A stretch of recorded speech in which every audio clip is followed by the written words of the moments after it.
My favorite TV shows, man, the Sports Center, ESPN News, Partner Interruption, Around the Horn, quite frankly, Outside the Lines, Baseball Tonight. You know what I mean?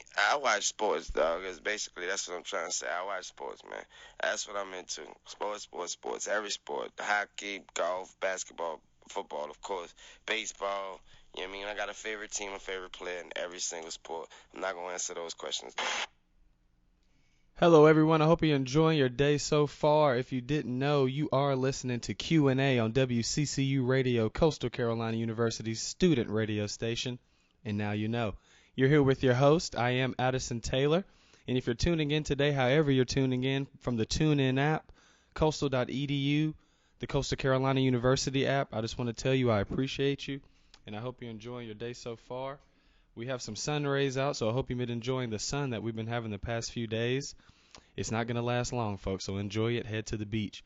We're going to hit you with some sports today. If this is your first time listening to Q&A, we're just a new, innovative, illustrious sports show that's giving sports and athletics around the world from a new, younger perspective. And that's what we do here. If you've been keeping up with us the whole time, we were on a little hiatus last week for our spring break, but we're back and we're better than ever. I got a couple of topics for you here today. A lot of things have gone down this past week, folks, across free agency, March Madness, MLB. We have a lot to talk about. Just to get you started, just to give you a quick recap heading into March Madness, which is here, I'm going to give you a quick recap from the two games that were played last night to get into those entry games. The first one, we had Ole Miss versus Brigham Young University, or BYU. There was a big upset with that one, folks.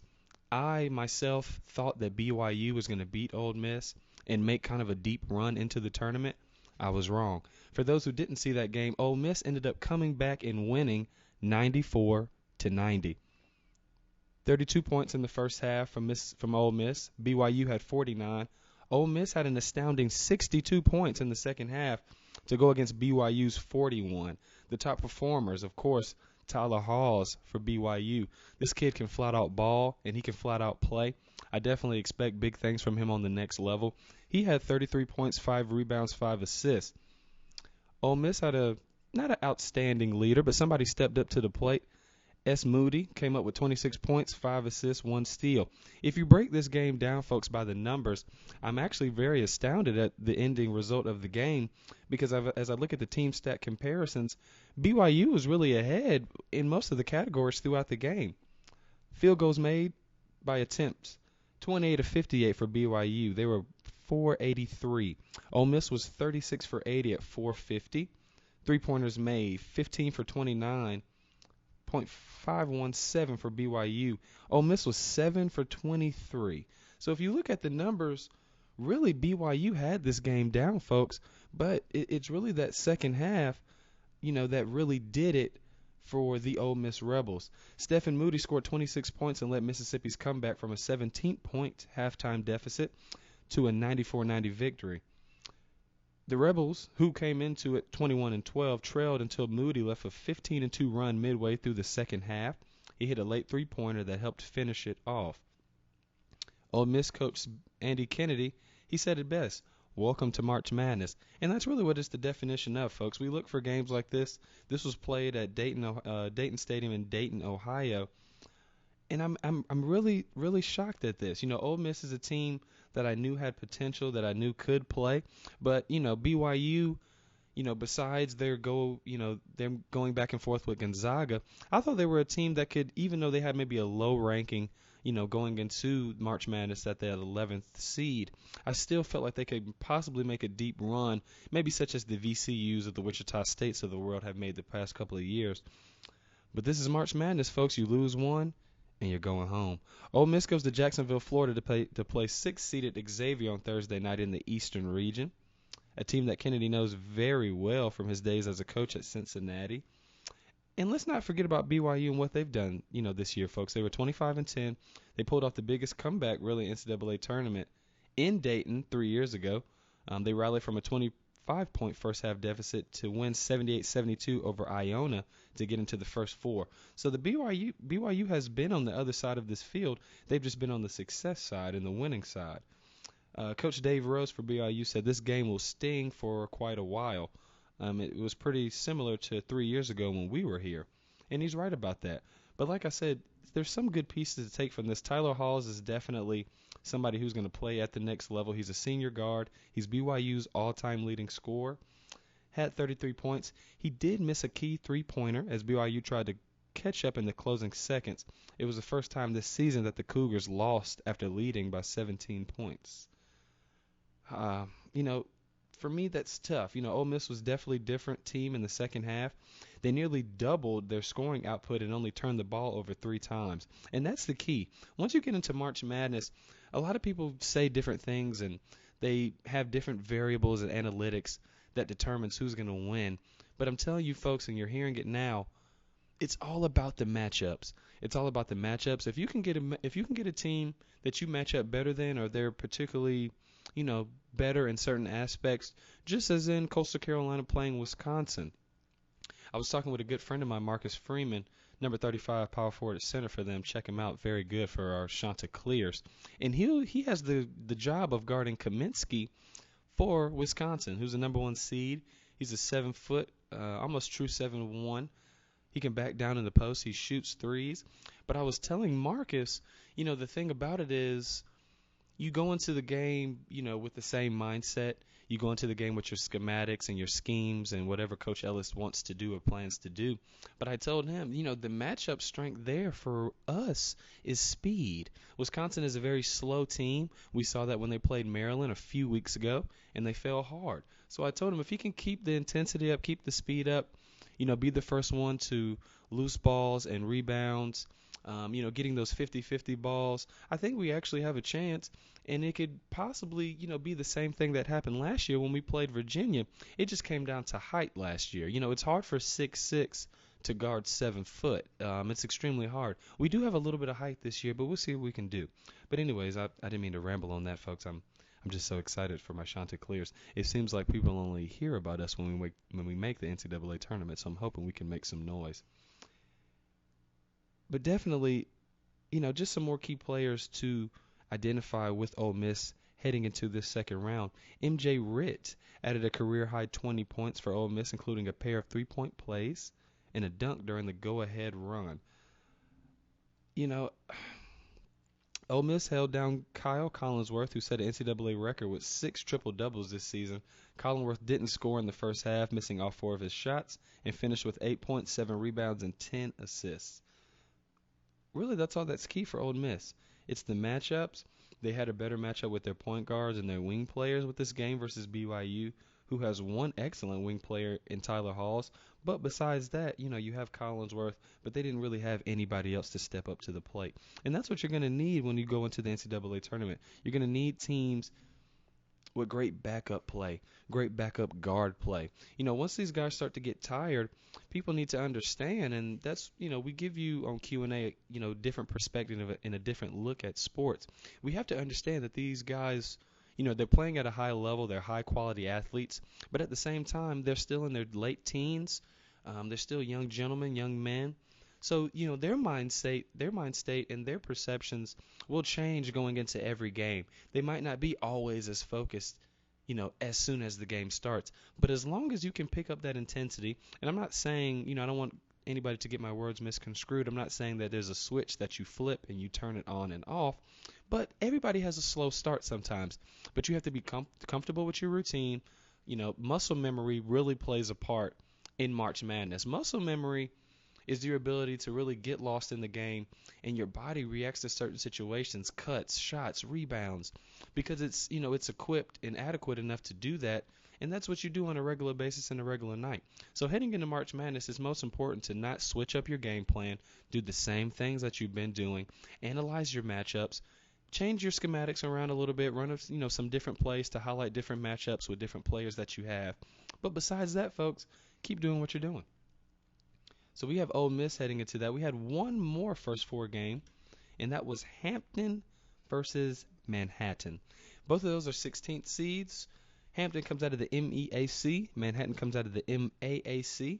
Hampton ended up coming out with that win, folks, 74-64. They fall to 17 and 17 on the season. Manhattan 19 and 14. And we'll break those box play scores down to you. This game was also played in Dayton, Ohio. After Hampton extended its unlikely run, beating Manhattan 74 to 64 Tuesday night in the first four, Jordan grabbed a cell phone and pretended to make a really, really long distance call. I don't know if you saw that after the game during their press conference, but the Hampton coach um, decided to, have a little bit of humor after the game, which is well deserved. Hampton is a team that you don't normally see in the NCAA tournament. They're not a team out of the MEAC that gets, a lot of praise and a lot of noise made about them. But, this was a good quality win for them. And, all around the boards, they had different people step up to do different things. Jay Presley had 2 blocks. Powers had 2 steals, 7 assists. At the end of the day, if you have consistent play, from your starters, your big man, there has to be a collaboration and cohesiveness between your young players, your old players, your coaches, the staff. Reginald Johnson scored 15 points and made 2 critical defensive plays down the stretch. Quentin Chavis is who really Hampton really depended on during this game. He added 15 points, 13 rebounds to go and throw a double-double in there before leaving with a sprained ankle in the final minutes. We're hoping Quentin is okay for the next game because Mr. Chavis is definitely going to be needed when Hampton takes on their next opponent. And if you don't know who that is the number 1 Kentucky Wildcats. With those first 4 games out, folks, real quickly, I'm just going to go ahead and break down those brackets for you if you don't know. In the Midwest, we have Kentucky versus Hampton, Cincinnati versus Purdue, West Virginia versus Buffalo, and Maryland versus Valparaiso. To me, I see Kentucky taking this region. I do think that Butler or Texas can make some noise. There's a couple of teams in here who can really make some noise. I don't want to jump the gun and get too ahead of myself. We still have a couple of more games that need to be played. Today we have Boise State and Dayton, who are playing at 9:10. And we also have UNF and RMU, who are playing as well at 6:40. So we still have a few more games to figure out who some of these teams are going to be playing. There's a lot of snubs that have been left out. Miami of Florida, Murray State. There's a lot of people that are upset. This year's seedings, they're a little up and down. I think a couple of teams that were left out could have possibly made it. I would have loved to see Temple in there. But I'm kind of surprised at some of the rankings that I see here, especially when I see, Ohio State being ranked 10th, V.C.U. 7th, but then I see, UCLA being ranked 11th. UAB 14th. And that's why, I'm not upset at Coastal Carolina having to play Wisconsin. I knew most likely we would have to play a number 2 seed. But at the same time, I do feel like we could have maybe jumped up to maybe get a 15 seed or 14 seed. Because I'm looking at UAB. I'm looking at Alabama as well. And what they did in the NIT. And I'm kind of surprised. You can actually flip-flop a couple of those teams, folks. And I think it might have actually made for a better tournament. But, I digress. It's here now. Our number 1 seeds, we have Villanova, we have Duke, we have Wisconsin, and we have Kentucky as well. I don't want to jump the gun yet, folks. I don't want to get down on this too early. But when it comes, from the South region, I'm looking at Gonzaga playing North Dakota State. After that, the opportunity to play Davidson or Iowa. I see Iowa State as well. I see SMU. Those are the teams I feel like have probably the best chance to beat Gonzaga. Once they go to the round of 32, it's going to be way important that you have consistent play from your point guards.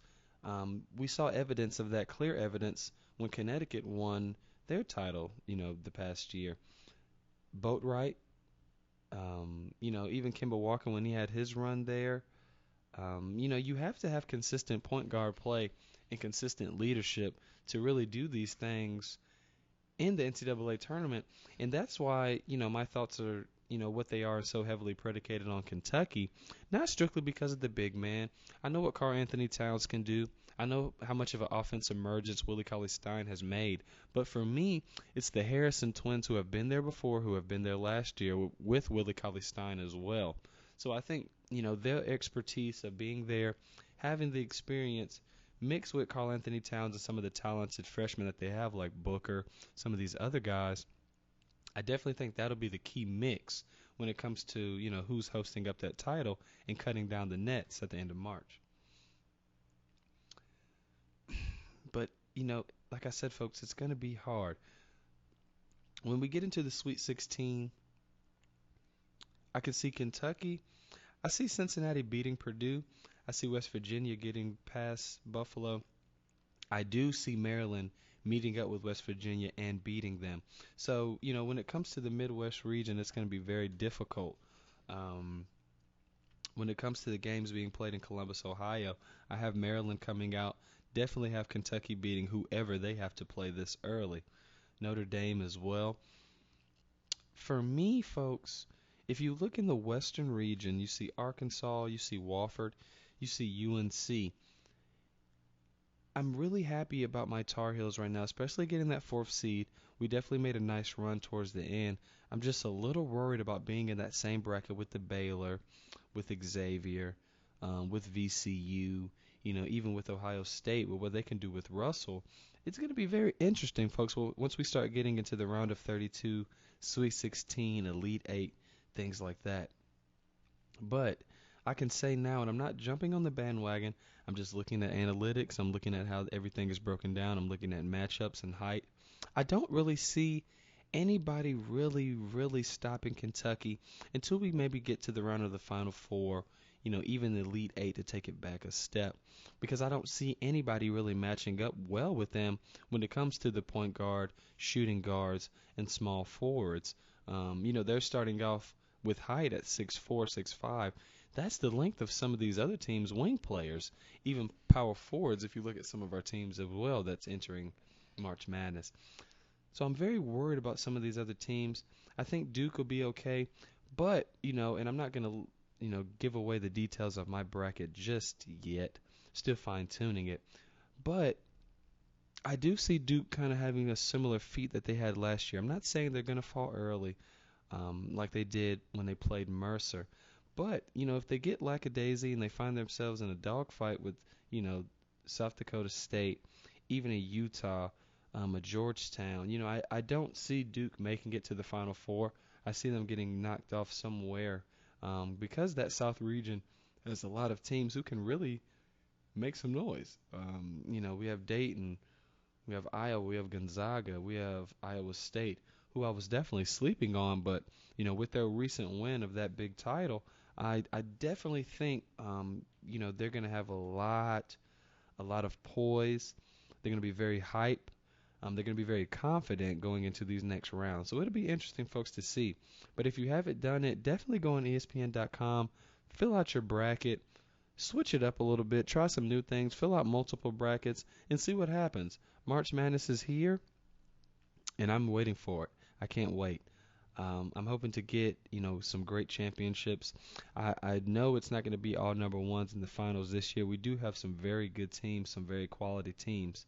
But we'll see what happens, folks. But as of right now, going into March Madness, I definitely have Kentucky as my favorite. But we're going to switch it up really quickly, folks, and give you some more news in sports. And I know I hate to be cliche and talk about this, but I'm going Manny Pacquiao and I'm going Floyd Mayweather. And I'm not really talking about the fight. If you heard my show before the break, you heard what I had to say about the fight. You know that I am riding with Floyd Mayweather Jr. But right now, I just want to talk about some of the antics that are going on outside of the fight. The fight will be May 2nd, folks. If you haven't heard, that's when it is. It's been finalized in here. There's been a lot of talk, though. More talk from Manny Pacquiao's camp than there has been from Floyd Mayweather. And it confuses me because people have these things to say about Floyd Mayweather Jr. How he's not a good role model. How Floyd Mayweather Sr. is not good to have in his corner. Things like that. He's too much about money, women, some of those other things. And, it just really throws me through a loop and it bewilders me because, Floyd Mayweather Jr. has been like this for a while now, folks. But when it comes to comparing and saying who's a better role model, you can't compare Manny Pacquiao to that. He has things that he does in his country. I totally respect that, running for president, you know, investing in the sports teams there, trying to make the Philippines more successful, more revenue, things like that. I totally understand that. But sometimes when I see the comments made by Bob Arum from his trainer, Freddie Roach, who has been trainer of the year the past maybe 4 or 5 years, so I'm not denying anything that Mr. Roach has done. He's phenomenal. But I don't know if somebody is in Manny Pacquiao's ear telling him to say these things, or if it's his camp really having such a strong vendetta against Floyd Mayweather. Because I'm telling you, if I'm Floyd Mayweather and I'm hearing my my opponent and his trainer saying things about my father and my father's, you know, stuttering problem and some of these other things that have nothing to do with boxing, it's going to rile me up. So I'm really surprised to hear a lot of people, talk about Manny Pacquiao and how much junk he's talking and things like that and how negative Floyd Mayweather is, but Floyd Mayweather's not doing anything negative in this fight for this fight. He's getting ready for the fight. You're not hearing and seeing a lot of interviews, a lot of negative connotation really thrown on Manny Pacquiao, but you're hearing that from his camp. His trainer Freddie Roach says that Floyd Mayweather is a bad seed and that he is looking forward to seeing the 38-year-old get knocked out while he squares off with the Filipino superstar in May. During an interview with sports analyst Jim Rome, who I love, over the weekend, Roach slated that the undefeated welterweight for being very insecure and claims he set a poor example for younger generations. Comments like that really get to me, folks, because I feel like I'm a part of that younger generation, whatever, what have you. And, it really confuses me, and I find myself extremely perplexed when I read things like that because I don't really understand where it's coming from. I've known about Floyd Mayweather for a long time. I've known about his antics outside of the boxing ring. I'm not to get into his personal business, but I know he's had stints, in prison and things like that for different situations, having to pay money, things like that. But we have to understand now, folks, and like I said on Q&A, we give you these sports and these stories, with facts and stats, but also with this younger perspective and from my generation's point of view. We don't look at Floyd Mayweather like that. And people have to understand, my generation, if you're saying that he's bad for our generation, there's so many other things and other people that are out there that you can say are bad for our generation. If you want to stay in terms of boxing, and I'm not talking about this person in a bad way at all because I've loved and seen some of his boxing, but Adrian Broner is somebody that I can say could potentially be bad for our generation. I don't understand when people say these things about Floyd Mayweather, about the cars and the money and things like that. Folks, it's a different time.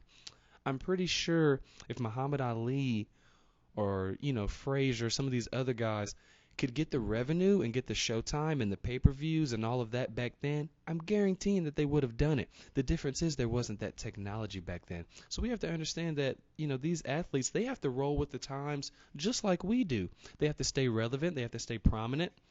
Floyd Mayweather does that. He's created the money team. People want to be down with him. We've seen his relationship with 50 Cent and up and down and how that's been portrayed in the media. My thing is, it's so easy for people to point out things that Floyd Mayweather has done when, we've all done things that we're not proud of. But we have to understand in today's life and in today's society, today's athlete cannot do a thing without it being brought to light on some form of media platform. So my thing is, there's not really anything you can say to say that Floyd Mayweather is a good guy because in the eyes of the media or various media platforms, they've already have their own perceptions made of Floyd, and that's who Floyd is to them. I've heard Skip Bayless, who I love and respect a lot as an analyst and a journalist, he said that Floyd Mayweather should, if he was as great as he was and how as hype or however, Floyd Mayweather thinks that he is, Skip said that he should have chose to fight Manny Pacquiao a few years ago, even though he had preconceived thoughts of Manny Pacquiao cheating. But he didn't say that in terms of, Manny Pacquiao and the things that he was doing wrong back then. All of the negativity was surrounded Floyd Mayweather Jr. And I didn't understand that because if I want to fight somebody and I know that they're cheating, I don't want to fight a cheater. If it's about money and revenue and, my, family history is on the line, my family name, my undefeated record, if we're talking about in terms of Floyd Mayweather Jr., I wouldn't have done that. So, I find it really, really interesting when I see people like Skip Bayless, who I think just attack Floyd Mayweather outside of boxing, which when none of that stuff matters. It's the same thing as Jameis Winston. Everybody wants to talk about the things that he's done, but on the field, does he perform? Yes, and that's all that matters. And this is the quote from Freddie Roach, Manny Pacquiao's trainer. I mean, he's not a good guy. He's not a good person. He's not a good role model. He added that the usually affable Pacquiao doesn't have much love for Mayweather either. I've never seen him dislike an opponent in my life, but you know what? He doesn't like this guy. And things like comments like that, make me feel like there's a lot of hype and a lot of people in Manny Pacquiao's ear telling him that he can beat Manny Pacquiao. I mean Floyd Mayweather Jr. Maybe because he himself doesn't believe it. Hmm. That's a question that I'd like to arise, folks. It's very weird to me reading things like that because, I go off rankings, I go off facts and stats, and that's what we do on Q&A. So I'm not trying to provide any negativity towards Manny Pacquiao. I just want people to understand heading into this fight, it seems like, I know there's favorites, there's odd makers, there's people betting, there's money involved and different things like that. But let's not forget that Floyd Mayweather Jr. has been on top for some time now, and he's been the face of boxing for some time now. So to say he's not a good guy and things like that, Freddie Roach, you can't really say that because, this not so good guy and this bad guy are still having pay-per-view and Showtime sold out, within 15 minutes. So you can't really say those things, and you don't really have any facts or stats to say those things. Let's not forget that, Manny Pacquiao wasn't even fighting a few years ago. Let's also remember that there were multiple memes and videos made about him when he was knocked out and face planted face down on the ground. I'm still yet to see that from Floyd Mayweather Jr., but I digress. But you have your own perceptions, folks. If you watch it on TV, if you stream it, I can guarantee that you'll be in for a good fight. I've said what I said about the fight. I know that Floyd is a defensive fighter. He'll definitely have to be on the offensive for this game. I know that Manny Pacquiao is a brawler.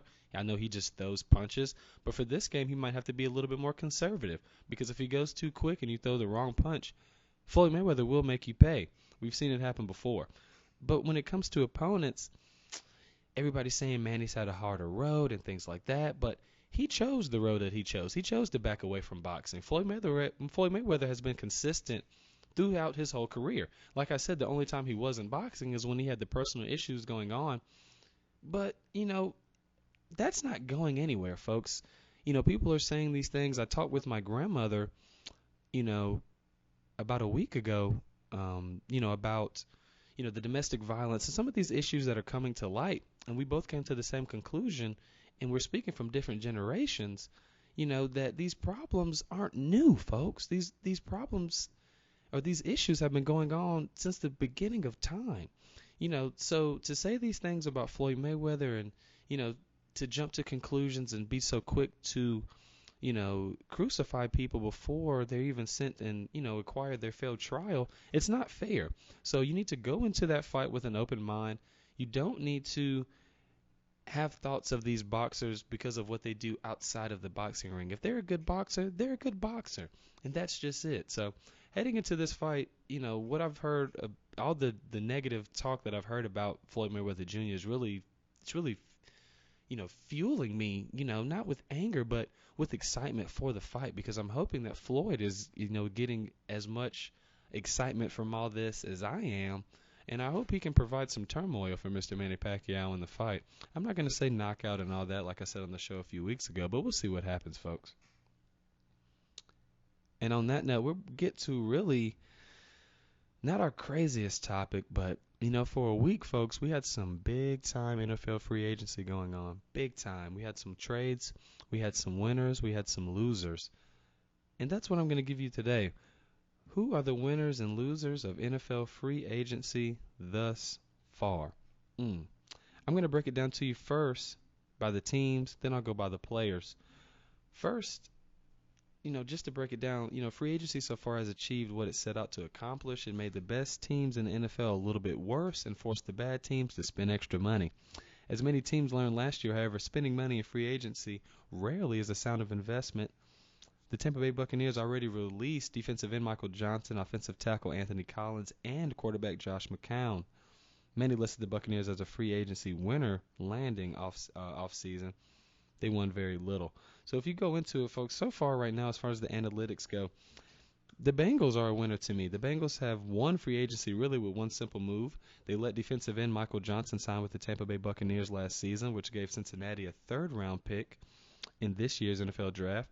The Bucs cut Johnson, therefore the Bengals scooped him up, and now they have the player and the pick. Oh man, it doesn't get any more better than that. Politics at its best. That's smart business or luck. You could say both. The Bengals also wisely locked up starting left guard Clint Boiling and didn't give any contracts to players they don't know firsthand, which is very good.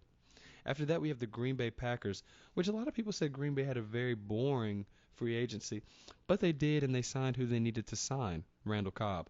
Boring is good when it comes to free agency. The Packers locked up wide receiver Randall Cobb for less money than the Kansas City Chiefs gave Jeremy Maclin, who's injury prone and only had one good year.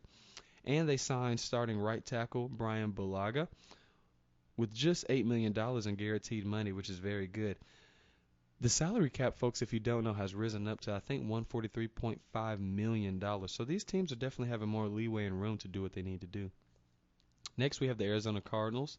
The Cardinals went all in offseason, scooping up a number of big names. They spent the highest amount on starting left guard Mike Lupati, a three-time Pro Bowler selection and All-Pro. They spent $22.5 million guaranteed on a guard. Seems like a lot, but the Cardinals needed help on the offensive line, and Mike has been as dependable as it gets at that position. The Cardinals let nose tackle Dane Williams really walk off to the Oakland Raiders on a 4-year, $25 million deal, which is good. You can get some nose tackles in this league. 4-year, $25 million. With injuries and things like that, you have to take into play. The numbers with that were what I expected them to be. But Arizona also brought in defensive tackle Corey Peters, a very solid run stopper in his own right, for just $9.15 million over 3 years. Now that's the deal that I'm talking about.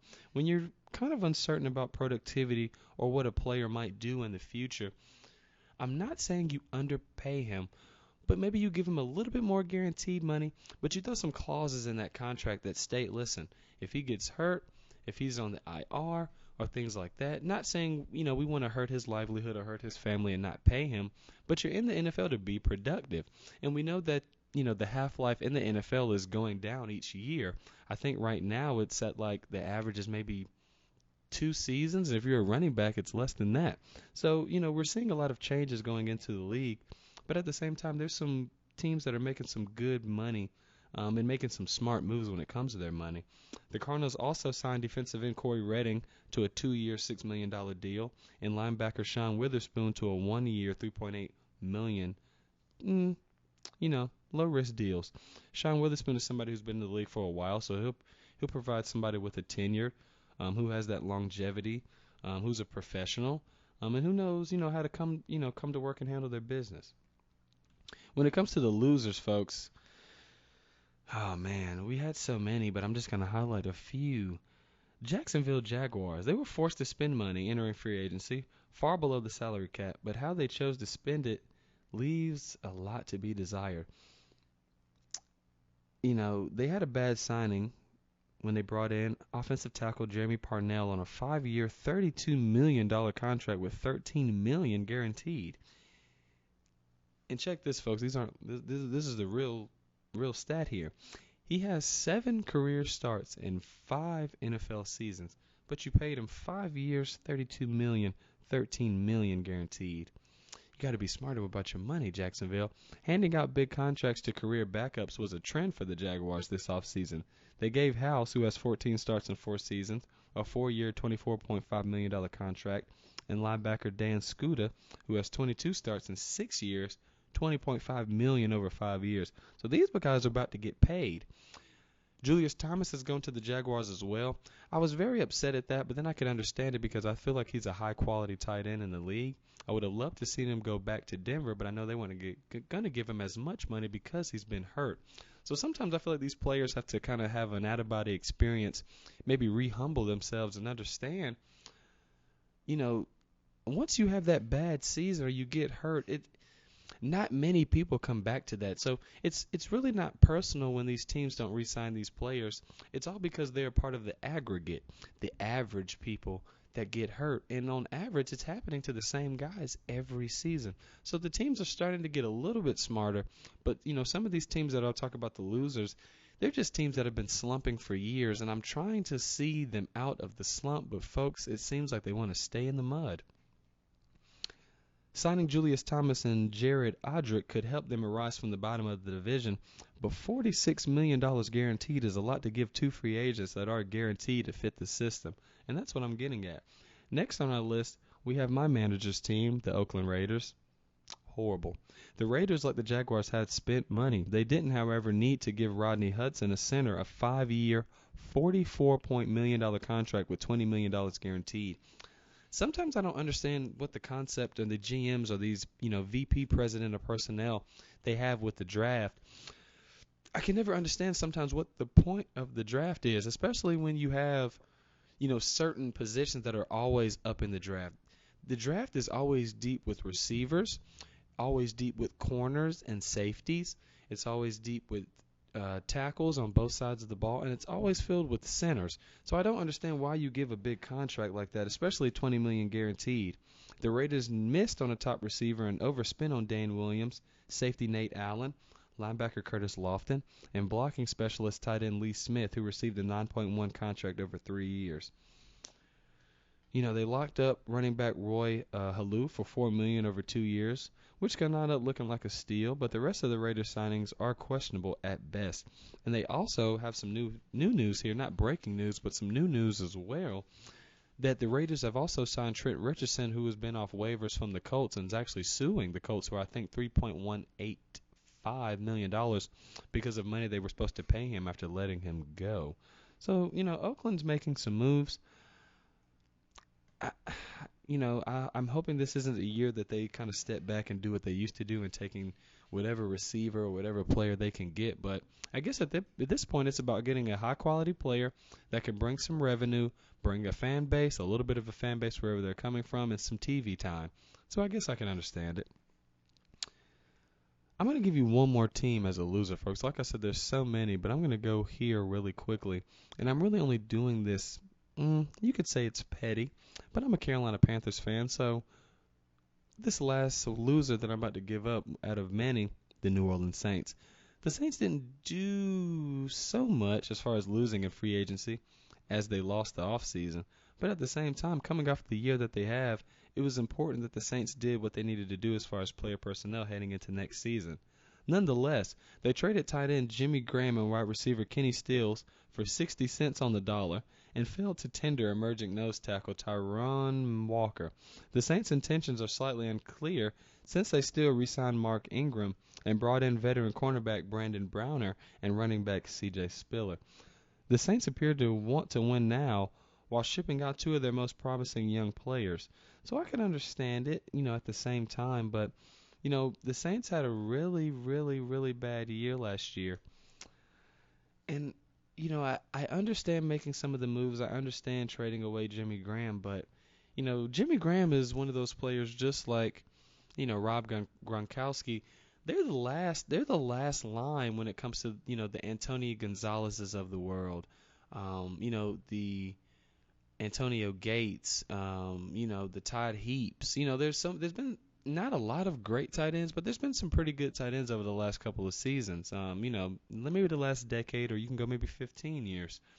Jeremy Shockey had his time, Dallas Clark. There's a lot of tight ends, but there's only one Jimmy Graham and only one Rob Gronkowski.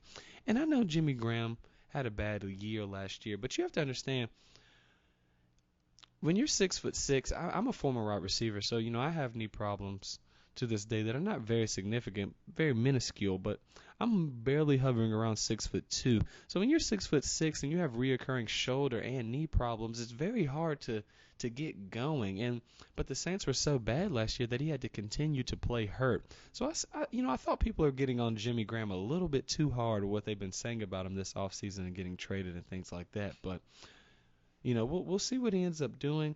I think he could still have a great future. I just think he was a little beat up.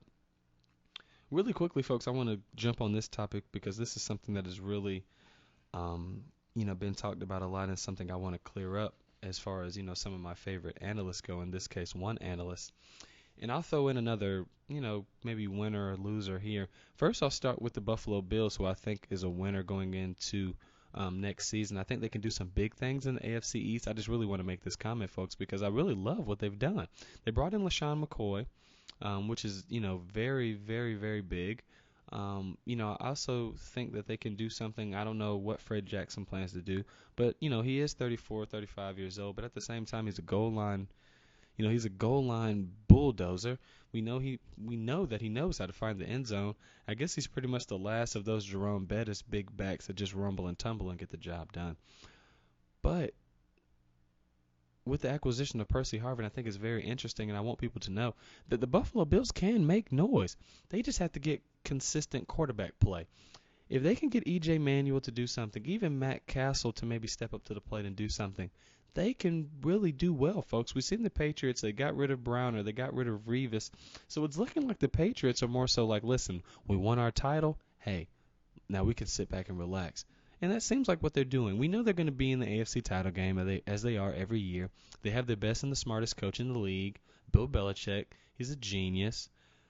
But, I like what Rex is doing. I do. I'm not the biggest fan of Rex Ryan, but I do like what Rex is doing.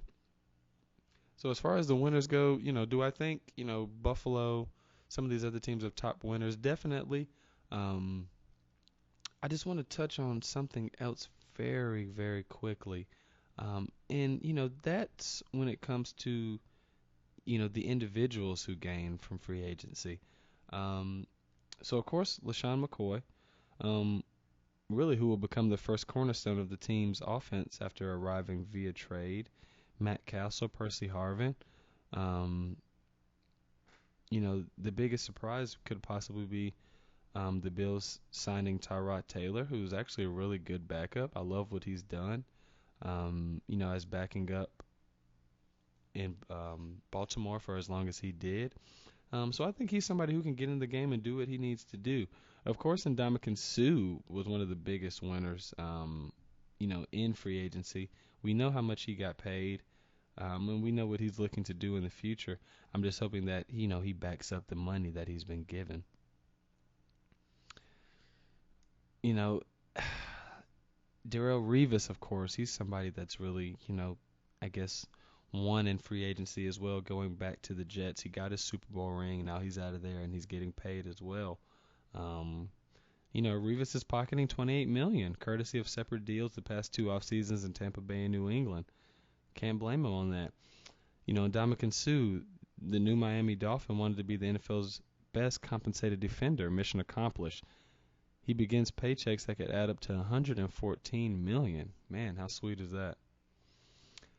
Another is the Eagles' PR machine. Whether you love or hate the personnel strings, Coach Chip Kelly has tugged Philadelphia and has been and, kind of created some certainty that he'll remain one of the league's most talked about teams as the mad scientist continues tinkering in his football laboratory.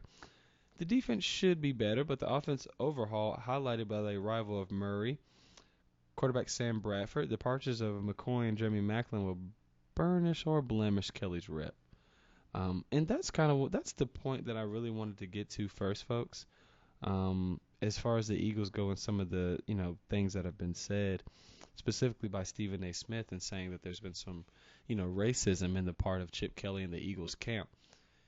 And I can sit here today and say, and like I said, folks, we give you, this new perspective on sports and things like that from a younger perspective because, we're the generation that'll be the future world leaders. We came up in this social media time, so we're looking at sports from a different angle. But I can say and I can discredit any information as far as racism goes with that. And I can say that because of one thing and one thing only. If you see what the Eagles have done, they've kept Riley Cooper. They've gotten rid of, Maclin, the one of one who's in, playing for the Redskins now, and Deshaun Jackson. Some of these other players, LaShawn McCoy. That has nothing to do with racism, Stephen A. and some of these other, media outlets around the world that might think that, or people that might think that, fans, whatever, what have you. Chip Kelly is looking for yes men. He's looking for players who are willing to be thrown into schemes just for specific games. He's looking for players who are willing to just maybe play one game and have a big role in that one game, and maybe the next two games you don't play at all. Those are the type of players that he wants, and that's why he kept Riley Cooper, because Riley Cooper is a do boy. He's a yes man. He's still happy about being on the team after he, said what he said, or what came to light, 2 seasons ago. So, he's still happy to have a job. And whatever they tell Riley to do, how high to jump, how fast to run, how hard to sit on the bench, he will do it. You couldn't do that, and Chip knows that. Chip knew that. You can't do that with McCoy and Deshaun and Macklin and these guys because, to them, they've done it. They've balled. They've been consistent. Maybe not Macklin so much, but definitely McCoy and Deshaun. And they would not have been willing to take those lesser roles, especially for a team that they don't know how well they're going to do or who their quarterback's going to be. So it has nothing to do with racism there, folks. It's all about lobbying. It's all about who can be, you know, really confirmed and really, brought in to not really have the highest morale, but to be thrown into that, morale that the Eagles have created or that Chip Kelly has created and not question authority. They don't want anybody to question authority. They don't want anybody to question their play calling or question anything. If you question something, you are getting the boot from Philadelphia. And that's what we've seen with LaShawn and Deshaun and all these other guys. McCoy, they told him that he was going to take a lesser role. Why would you take a lesser role when people claim that you had an off year last year and you were still third in the whole entire National Football League in rushing yards? I just don't understand it. But that's all I want to say speaking on that. I don't think it's any, racial connotation at all. I think the Eagles right now are looking for guys who will buy into that system and who really don't really not have a conscience, but, guys who would just go in, maybe have their role for a couple of games and get paid, and that's just it. Let's just hope we win a Super Bowl. So that's where I'm going with that. Another team who is definitely a winner is the Indianapolis Colts. Wow, they were already one of the AFC's elite, and we're including the Pats, Broncos, and Ravens in a position to improve their roster, then whack it out, to remain, cap compliant, and they definitely did that. Signing proven vets like wide receiver Andre Johnson, running back Frank Gore, and outside linebacker Trent Cole is just what a young team that looked cowed on the AFC Championship game stage last January needed, and that's what they did. So, major kudos to the Indianapolis Colts. I think that Andre Johnson will be great for T.Y. Hilton, show him some things, show him some ropes, take him under his wing. And I'm expecting some big and some good things from them going into next season. I think they were just a few pieces away. So, Frank Gore, if he can remain consistent and healthy at running back and they get some consistent play on defense, I definitely think the Colts can make noise. I definitely see them in the AFC Championship game. And I just want to let everybody know, just to make a quick stop, I don't mean to get you off topic, but you are listening to Q&A on W.C.C.U. Radio, Coastal Carolina University student radio station. As we get to our next one, folks, and I just want to really, really discuss this topic because, like I said, we talk about all types of sports on here, from soccer to baseball to hockey, different aspects. Right now, as we wind down on our time, I really want to talk about an issue that I'm having with Major League Baseball, as I'm looking and projecting this coming up season. And the question that I've been asked is, Addison, how serious is this Tommy John injury going to be? And I can tell you now, folks, it's taking over the game. Yu Darvish, I'm just reading, Zach Wheeler from the Mets. I don't know.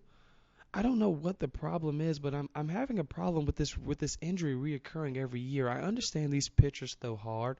I understand they're averaging 95 to 100 miles per hour on the average fastball, curveball, slider, tanker. I know they're throwing a magnitude of various pitches, and I know their arms are getting, torn and just ripped up. I'm a former baseball player myself, and I was never a pitcher because my arm couldn't withstand it. So they moved me to third base on the hot corner. But, the Mets again learned that Monday when they announced Zach Wheeler has a torn UCL in his pitching elbow. He will likely need Tommy John surgery. He joins a long list of pitchers that have had it. Matt Harvey had it in 2013. Rangers ace Yu Darvish and Mets relief pitcher Josh Edgin will soon have it too. And to me, folks, I'm not going to continue to blame these players as a lot of people want to do. because it seems like it's the organization's fault. If you have a pitcher like Yu Darvish or Zach Wheeler or, Clayton Kershaw or whoever dominant pitcher that you have, CC Sabathia, we can keep talking. There's a lot of great pitchers out there. And you know he's your ace, and you know what he can do, and you know that he stayed in shape during the offseason, why are you pitching him to death before the season even starts? That's what's causing this Tommy John surgery, and I don't understand it. That's why the Dodgers didn't do what they needed to do last year in the playoffs and trying to make a World Series run, because Clayton Kershaw was burnt out. They're burning these pitchers out. They're throwing them at all times. And they have these large magnitude of pitchers on their roster, but they only use one or two. So if you know, and I'm, in this case, I'll speak with the Rangers and talk about Yu Darvish. If you know that Yu Darvish is your ace, why are you pitching him to death and having him do all these things before the season even starts? I can't I just don't understand it. I don't understand it. I mean, folks, this list, it's insurmountable. I mean, it's ridiculous. Right now, Tommy John surgery as of 2015, we have Zach Wheeler from the Mets, Josh Edgerton, like I said, from the Mets. We have Brandon Compton from the Pirates, Tim Collins from the Royals, Yu Darvish, like I talked about, from the Rangers, Joel Hanrahan from the Tigers. This is his second time having it, and Shea Simmons from my Atlanta Braves. But this 2014 list, folks, is so long. The 2013 list is so long. The 2012 list, extremely long, folks. Jeremy Hefner, this is 2014 Tommy John surgery. Jeremy Hefner, Tyler Skaggs, Nate Johnson, Tyler Chatwood, Bronson Arroyo, Matt Wieters, Sean Burnett, Chris Withrow, Jose Cisnero, Martin Perez, Jose Fernandez, AJ Griffin, Pedro Figueroa, Ivan Nova, Josh Johnson, Matt Moore. I'm not even halfway down the list, folks. And these are all aces for their clubs. These are all pitchers who were perceived or coming into maybe not the first game, but into the season as maybe somebody who can compete from a starting job. 2013, Matt Harvey, Andrew Knapp, Matt Reynolds, Jeremy Hefner. I mean, we can keep talking. Dylan Bunty, Daniel Hudson, Shane Lukes, Rafael Bentoncourt. I mean, these are up and coming players. These are young players that are having to go through this Tommy John surgery. So my thing is, and this is something that I want to lobby out, for all the GMs, all the VP of player personnels, all the MLB organizations. Pretty soon, it's gonna come to a point where there's no big time franchise marketing pitchers being pitched in the start of the season because they're missing entire seasons because of this surgery. So if you have your ace and you know what he can do, and he's been doing it for some time now, you saw it towards the end of last season or whatever, what have you. You pitch him, you maybe have him throw maybe a couple of innings in some games, things like that, just to make sure he's loose. But the pitchers, it's not like they're point guards in the NBA or NFL running backs where they're having to. I don't want people to get this wrong. I'm not saying that they're not hurting their body and tearing up their body by what they're doing. I know they are. I know about the workouts. I know what baseball conditioning is like. I know what baseball conditioning for a pitcher is like. But if you're in the MLB, which we know has no cap ceiling, I mean, it's ridiculous. It's really ridiculous. We have players out there that are having deals, 6 years, $100 million. I mean, look at John Lester that signed with the Cubs. This man is in his 30s, and he signed, I think, a 5 or 6 and $120, $130 million deal. I mean, come on. Come on. You're paying these guys all this money, but then you're not treating them or you're not going about it in a smart or intelligent way. If you have your ace, and I'm really getting strongly on Yu Darvish with this because I feel like, the Rangers have been they've been a team that have, not been slumping for the past couple of years, but they were definitely in the room for improvement. But when you lose Yu Darvish for the season because of amazingly, could have been avoided Tommy John surgery, I don't know who's to blame with that, folks. I really don't. I feel like I said before, when you have your ace and you know what he can do, there's no reason to keep having him throw and keep having him do this and keep having him do that. You know what he can do. And that's what I don't understand. So Tommy John's a surgery a plague and an issue for the MLB? No, it's a plague and an issue and a cancer for the MLB officials and these team officials that keep allowing it to go on by overdoing and overrunning the arms of these high prominent pitchers. And I'll just leave it at that. Quickly before we go, folks, I just want to make one quick comment of what I saw on TV the other day. And the topic of discussion was Jameis Winston not wanting to attend the NFL draft. Is that a problem? No, it's not, folks. And when you say things like that, or when you say it's a problem, or it's his right to be there, or he has to be there, that's where cultures are different, morals are different, ethics are different, background is different. You can't fly every member of your family there to be with you at that time. Everybody doesn't have the money to go. Everybody doesn't have the transportation. So, Jameis, I fully understand you, brother, and wanted to go back to Bama, be with your family, surround yourself by loved ones and loved ones only, who don't care where you get drafted. They're just happy to see you succeed. So I feel you on that, brother. I'm not mad at you at all. And for the ones that say that that's a problem or that he's obligated or that he needs to be there because he's the projected number one overall pick, that's hogwash. We've seen what's happened to some of the number one overall picks. I don't want Jameis Winston to turn into another Mario Williams. Ooh, that hurt my heart to even say that. That stung. If you don't know who that is, look him up. There's been a magnitude of bad draft picks. Jamarcus Russell. Depending on how this season works out, I could even say Jadeveon Clowney. Gamecock fans, don't kill me. I know. It's interesting, folks, but I just wanted to really point that out before we go because a lot of people seem to have an easy time critiquing and saying what somebody else should do. We all have different perceptions. We all have different family ties and different roles in our family and things like that. So if Jameis feels like it's better for him to be surrounded by family and not attend the draft, not just have his mother and father, and maybe a sister or brother or two. I know you get a limited amount of tickets that they still have to pay for. And that's what I'm saying, folks. Before you speak on something, do your research, because that's what we do on Q&A. Everything that we speak on here is nothing that we haven't touched up on, a sport that we haven't played, some information that we haven't looked up, or a statistic that we haven't memorized. And that's just it. And that's just my 2 cents. But on that note, folks, we're just going to wind it down. And like I said, I want to thank everyone for tuning in, however you're tuning in, wherever you're tuning in, and whyever you're tuning in.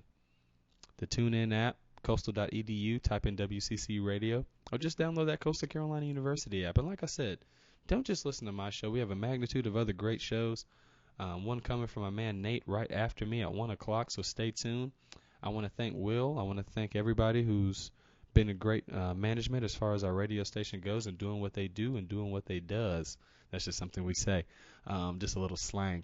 But, like I said, folks, enjoy the rest of your day. I hope you're enjoying your week. I hope you were safe and enjoyed your St. Patty's Day. The summer is coming. Second half of the school year. Everything is going well. For all my seniors, we're almost there. We're almost to the end. We have one more month to go, so keep pushing. And we'll see you, folks. Enjoy the rest of your day. God bless. Be blessed.